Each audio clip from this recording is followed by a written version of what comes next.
Welcome, I'm Wayne Hilborn and I'm here to share truths that are totally overlooked in our time. Forget calorie counting in gym sessions. The key to weight loss lies in water deficit, not calorie deficit, water deficit, not calorie deficit. And when it comes to the mystery of life after death, fear not, for your consciousness is outside of your brain, existing as simultaneous events, retrocausality that unsmart still deem memories. These two truths are unheard of. Nobody else teaches this, but that's just the beginning. Stay tuned, open-minded listeners, as I unveil more secrets on this channel where miracles are simply too easy. Hello, I'm Wayne Hilborn, and I'm going to explain to you what lingams are. This is a lingam in ancient Egypt, and forgive my photocopies, but I'm not. I'm a lazy YouTuber. This is called a lingam, and this is called a yoni. According to most everyone, these are supposed to be representative of the male genitalia and the female genitalia, but that's nothing to do with what they are. This is something that you would pour water on, and the water, because it's such a smooth south-facing stone, would evaporate quickly. So it would basically throw anions or negative ions in people's faces. And negative ions it's a fuller air. Like the ankh, which is it's like a cross with a circle on top, that represents the air and balance. So it's balanced air. That's what anions or negative ions is balanced air. So it's quite a good symbol actually for it.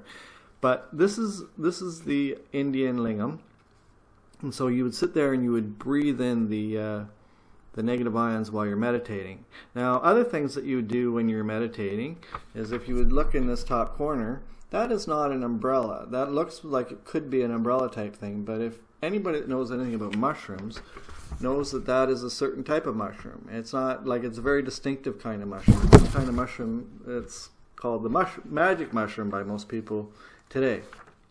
Also, they're wearing elongated hats similar to like the long golden hat in Berlin Museum.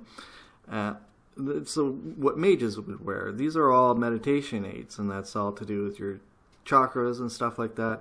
Ancient India, I think, is almost more impressive than ancient Egypt in many ways. If you look at some of their old temples and stuff like that. I suggest you study Praveen Mohan if you're going to study ancient Egypt lingams or temples. Well, he has a lot of clickbait stuff, but he's got a really lot of old good videos on temples or whatever, and they're a lot of fun to watch and daydream about. So let's go back to this. This is them showering some guy with negative ions. Here you can see they're surrounding him with these ankhs. Now, Egyptians never wore shoes in any of their hieroglyphs, and it's not because they lacked shoe technology. They had shoe technology back in the day, but what happened is they're trying to represent that these people are grounding. So like, these guys are raised, so they weren't really grounded, but they're grounding this guy who is grounded, and they're making him have negative ions. So this guy with the flat skirt, notice his skirt's flat, he's negative. He's negatively charged. Conversely, look at these guys, and this is a common type of hieroglyph in Egypt. You would see that they have skirts that are pointed. Now, anybody that's ever done laundry knows that there's static cling. Static cling is what these guys were trying to portray. Like, they couldn't just write the word triboelectric effect back then, because the people that they were training were coming from places like Greece and farms and stuff like that. The people didn't have basic education in a lot of the rural areas back then.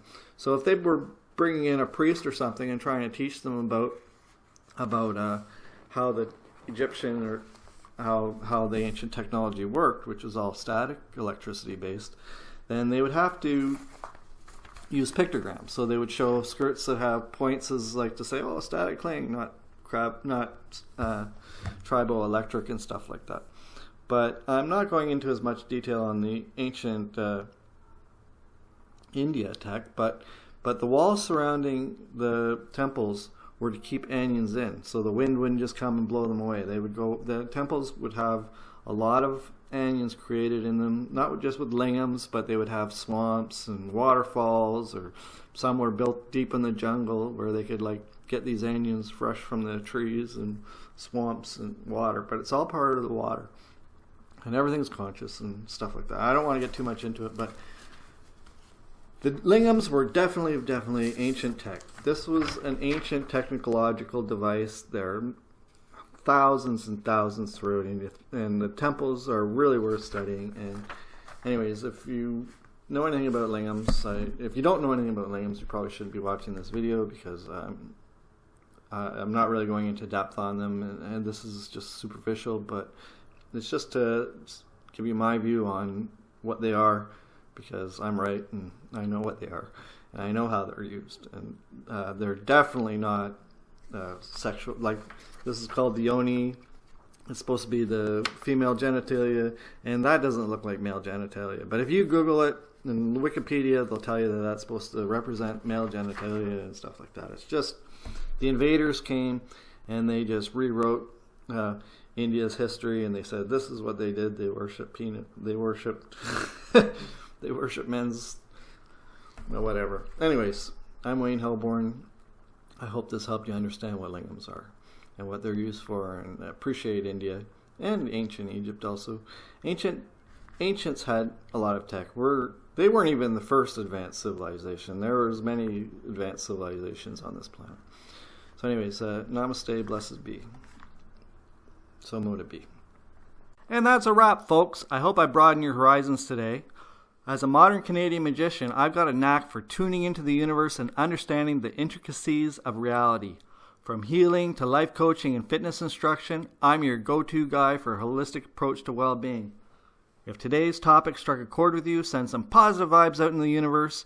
And while I don't ask for personal donations, your generosity could help elevate the quality of my future content and publications. Whether through Patreon, direct support, or local collaborations, your contributions are greatly appreciated.